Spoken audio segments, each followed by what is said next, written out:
di satu sisi petani lahannya makin sempit, HGU ini makin dikeluarkan makin banyak dan berarti diperpanjang. Bukan untuk petani. Iya, untuk perkebunan besar. Konsep reforma agraria di kita itu baru mensertifikat lahan yang nggak punya bersertifikat. Benar yang dibilang Pak Mahfud, benar yang dibilang oleh Cak Imin. Itu kan cuma legalitas saja. Tapi bagaimana kita mengurangi Kesenjangan, ya, diskrepansi ini? diskrepansi. Jadi mesin administrasi reforma agraria selama pemerintahan Jokowi ini tidak dibangun dengan baik. Akibatnya kemudian secara institusi reforma agraria itu kemudian nggak berkembang karena nggak jalan.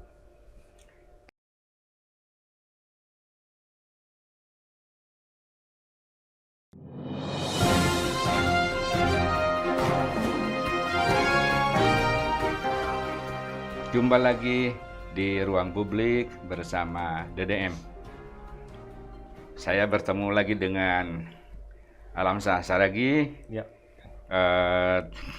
Khusus kita masih hangat soal debat cawapres ya, debat yang keempat, yang isunya kan soal pembangunan berkelanjutan, lingkungan hidup, soal hilirisasi nikel dan masyarakat adat dan desa gitu. Nah, pada saat perdebatan itu saya ingat Pak Mahfud dan Cak Imin itu, Pak Mahfud khususnya, dia mengatakan bahwa sekarang ini tanah-tanah petani semakin menyusut, turun ya.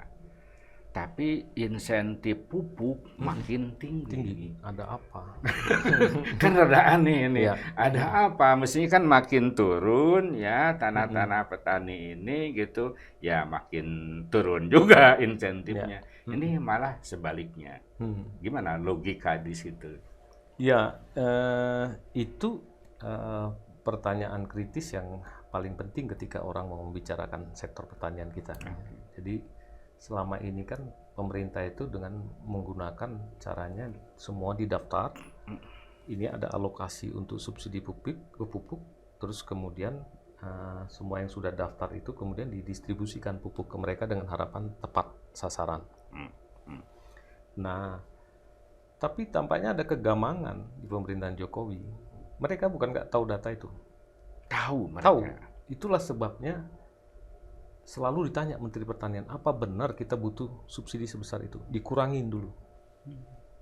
Subsidi itu awalnya tahun 2017 itu begitu besar, 30 triliun hampir gitu ya. Kemudian, subsidi untuk petani itu? Pupuk. Ya, oke.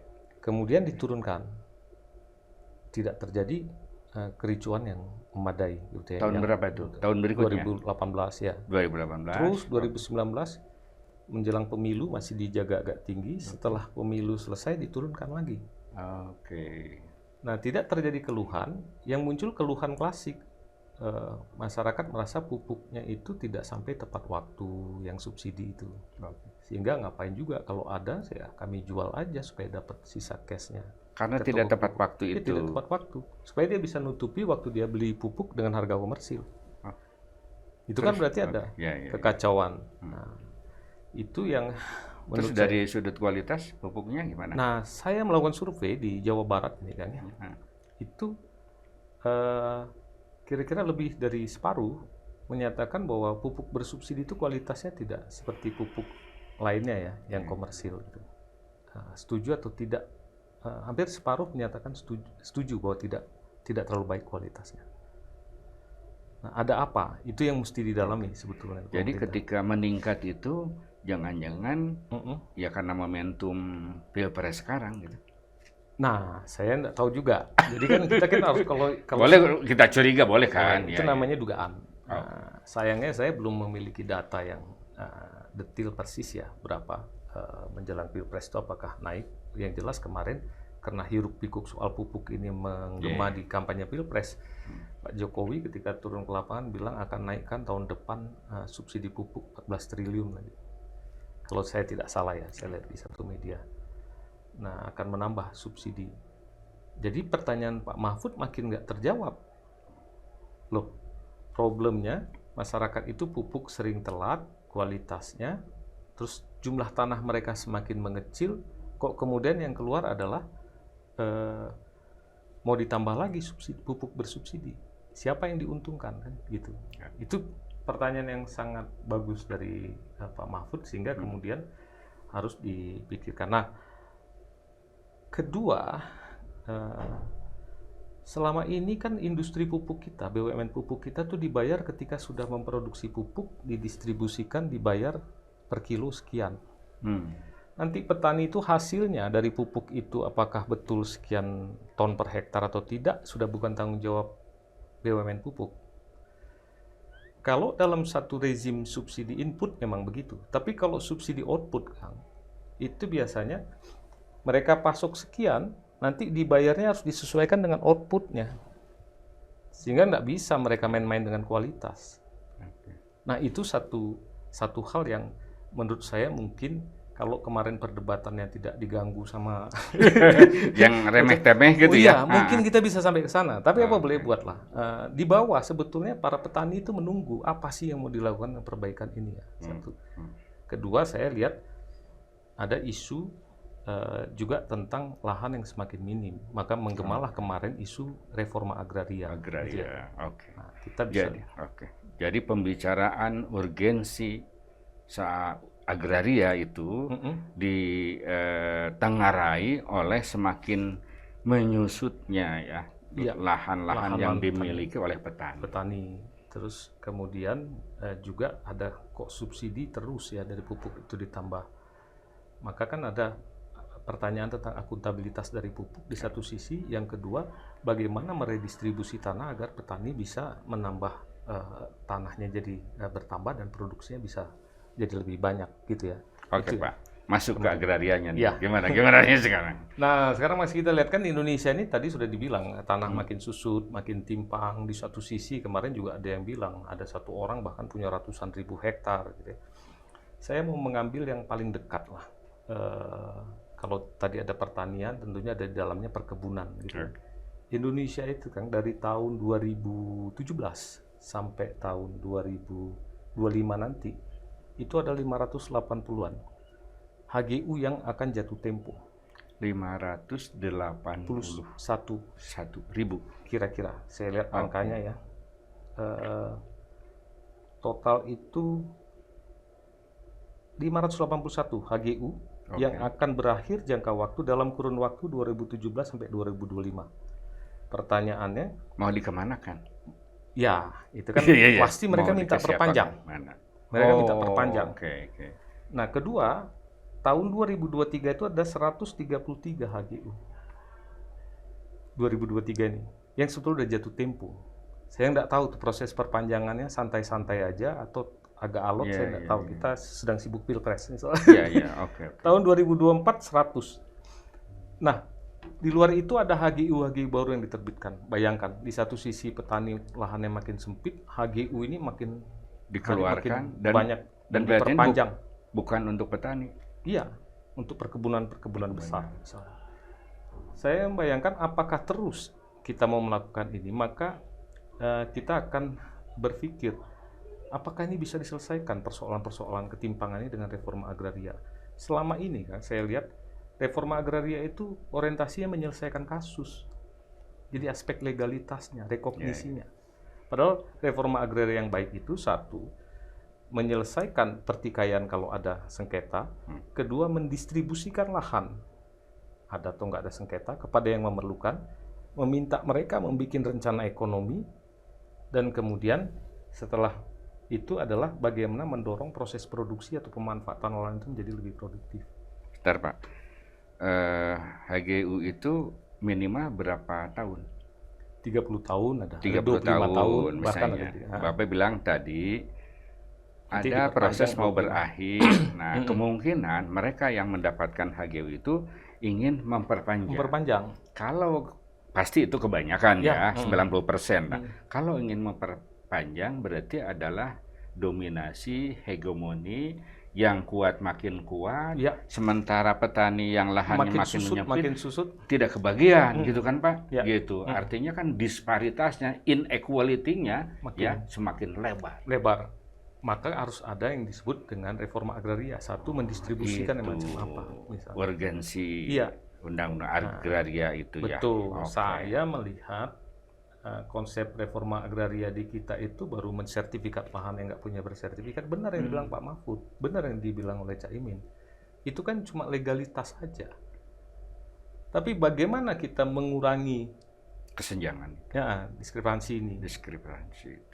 Jadi salah satunya seharusnya kan di situ bisa dibahas. Kalau begitu tiap kali perpanjangan harus ada 5-10% atau bahkan 15% yang dilepas, diredis ke rakyat sehingga rakyat itu mendapatkan lahan yang produktif. Jadi AGU kayak Sinarmas apa itu dia harus lepas.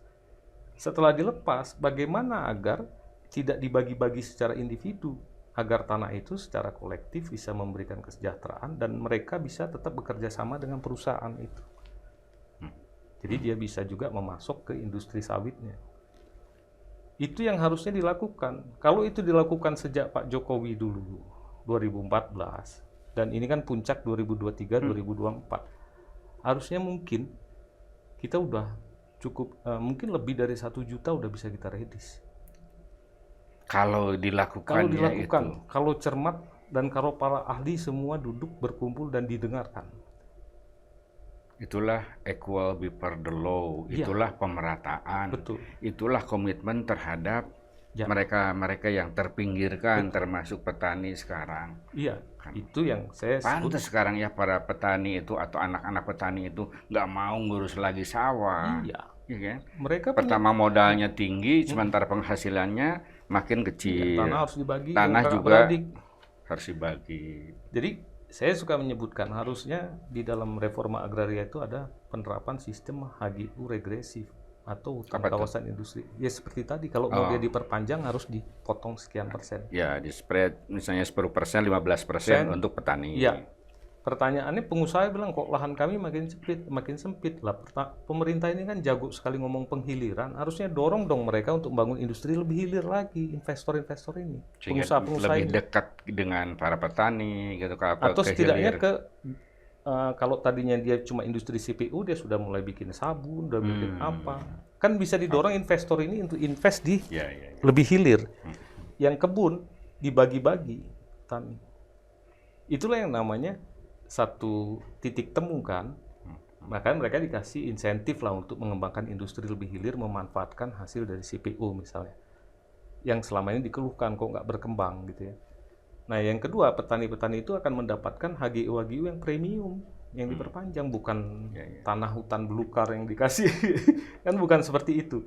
Sistem HGU regresif itu memungkinkan itu. Kedua, harus ada satu sistem pembiayaan untuk mensupport itu. Dan terakhir, yang seringkali orang lupa, saya berkali-kali suka sebut, seharusnya ada mesin administrasi reforma agraria. Apapun sebuah policy, kalau mesin administrasinya tumpul, nggak jalan. Ya kan Pak Mahfud kemarin bilang itu yang ada oknum-oknum pejabat yang terlibat gitu ya.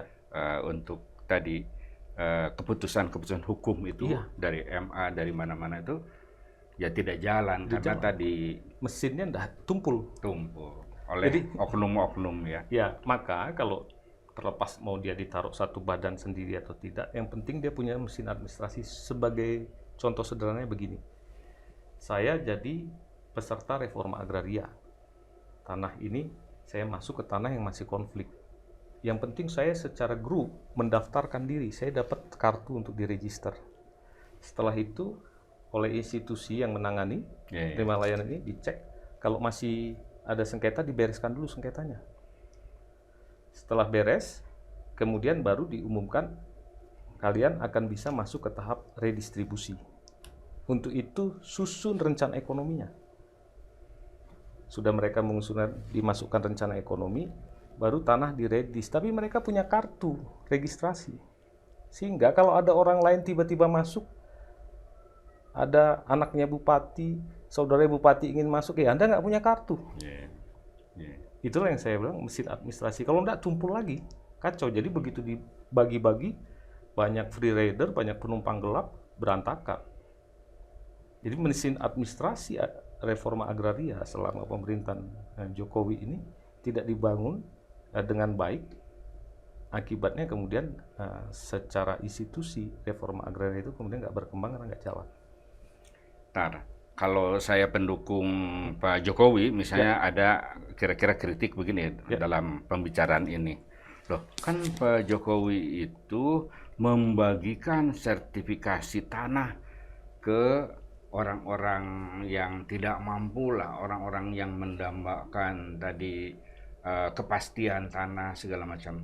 Dan itu sudah ribuan, katanya kan ratusan ribu diserahkan kepada mereka. Jutaan malahan. Ini gimana? Ya kalau saya punya tanah, saya belum punya uang untuk mensertifikatkan, pada dasarnya saya sudah punya tanah, bukan tidak punya tanah. Maka negara melegalkan agar saya lebih aman dari kemungkinan. Itu kan bukan reforma agraria, itu baru legalitas. Rekognisi, mengakui, negara mengakui. Supaya secara hukum dia diakui. Ini yang reforma agraria kan untuk orang yang tadinya kesulitan, alat produksinya tanah, dia nggak punya tanah, skillnya bertani. Tidak terfasilitasi. Iya, ada ketimpangan yang begitu luar biasa. Bagaimana kita redistribusi struktur ketimpangannya supaya menjadi lebih equal. Itu esensinya, bahwa nanti setelah diredistribusi dilegalkan dengan cara kayak tadi, tidak masalah. Itu ya. Iya. Oke, bagus. Jadi menurut saya sih, lagi-lagi kalau ngomong reforma agraria itu ada something semacam sesat pikir ya, seolah-olah itu cuma mensertifikatkan. Itu dianggap sebuah reforma agraria. Kalau menurut saya harusnya sertifikasi itu jangan dimasukkan dalam satu box yang disebut dengan reforma agraria, itu cuma aspek administrasi pertahanan biasa. Roadmap tentang reformasi agraria yang telat diproses itu, apakah karena prioritas misalnya sekarang ini keinginan kuat untuk memprioritaskan pada pembangunan infrastruktur fisik misalnya, itu? Orang kemudian menduga kenapa yang dipilih digenjot habis itu sertifikasi, supaya pada saat nanti pembebasan lahan untuk infrastruktur fisik itu masyarakat bisa dapat ganti rugi yang lebih layak, kemudian aspek legalitasnya aman. Nah pertanyaannya, apakah reforma agraria untuk memfasilitasi pembangunan infrastruktur? Kan enggak. Itu masalah memberdayakan, menguatkan petani. Iya, itu kan namanya cuma layanan administrasi pertahanan biasa. Pertanahan itu kan ada rezim administrasinya kan. Orang disuruh, ada yang namanya sporadik, saya pas ada uang saya daftar ke BPN disertifikatkan. Ada yang namanya sistematis, dibikin programnya, kemudian masuk satu area disuruh pendaftaran, orang dicek suratnya, kemudian terbit sertifikat. Itu perkara yang Jokowi belum ada, sudah ada kayak gitu. Cuma bedanya dulu mungkin pemerintahnya tidak terlalu ngotot untuk mensertifikatkan sebanyak itu. Itu pun belum kita evaluasi kan. Berapa banyak warga yang betul-betul setelah sertifikatnya jadi memang sudah dia terima. Jangan-jangan BPN-nya karena ragu, jangan-jangan ada jutaan juga nih. Ragu karena dipacu dengan waktu yang cepat, takut nanti salah aspek legalnya. Sertifikatnya jadi tapi ditahan dulu. Jangan-jangan.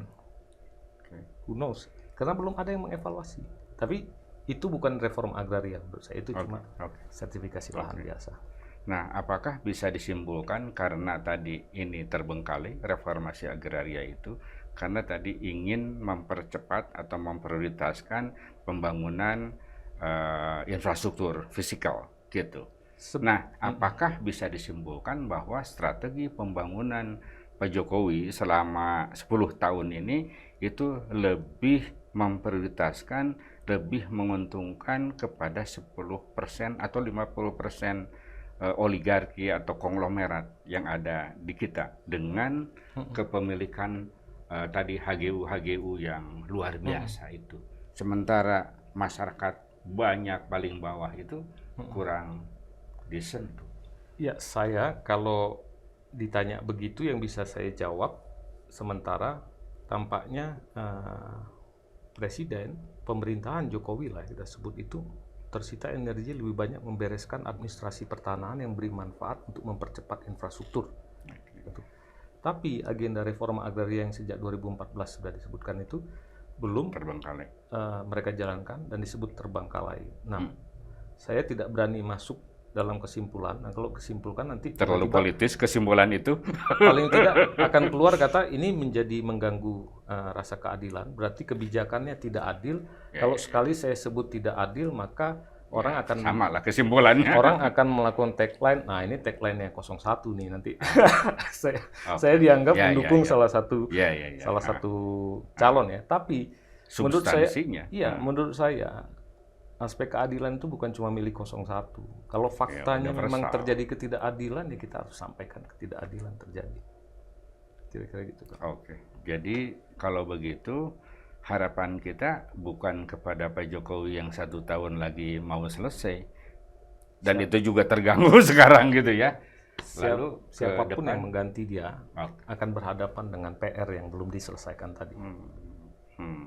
Dan PR ini baru bisa jadi prioritas, jadi perhatian rezim baru gitu ya. Kalau mereka memang punya komitmen gitu ya. Punya komitmen dan kemudian mampu duduk bersama dengan semua pelaku tanpa memberikan privilege terhadap satu kelompok stakeholder tertentu saja.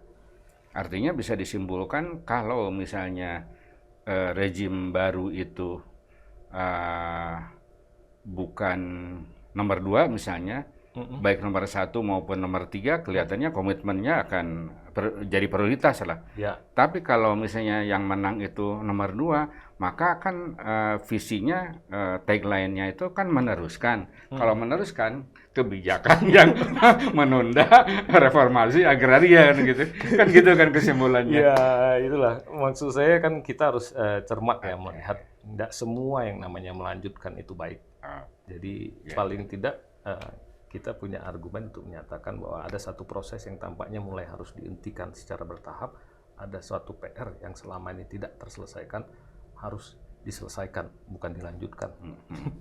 Jadi artinya ya ke depan itu sebetulnya bagaimana mengakui eksistensi masing-masing. Ada kelompok konglomerasi, ada kelompok masyarakat kebanyakan, khususnya kan kita kan ya bagaimanapun juga tumpuan kita ini kan petani. Di masa-masa krisis itu kan petani yang membantu ya kondisi ekonomi tetap survive gitu kan gitu. Iya, karena kapasitas tenaga kerja di kita itu kan masih mungkin 58% kan. Itu paling tinggi SMP. Jadi skill, bukan hal yang hina juga skill.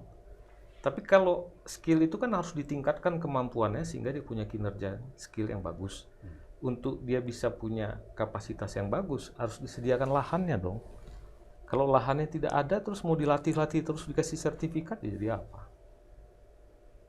Jadi itu yang dampaknya nanti kalau ngomong reforma agraria itu sampai ke tenaga kerja, sampai kemudian ke pengembangan industri-industri hilir dari tanah-tanah yang sudah diredis gitu. Kompleks, tapi setidak-tidaknya yang harus ditangkap oleh calon presiden Indonesia ke depan ada satu PR lama yang terlantar. Pertanyaannya siapa yang mau membereskan itu ke depan? Iya, ya kemungkinannya nomor 3 dan nomor 1 lah gitu ya. Kang Deddy boleh. Itulah bincang-bincang saya dengan Alamsyah Saragih tentang pentingnya reformasi agraria. Sampai jumpa.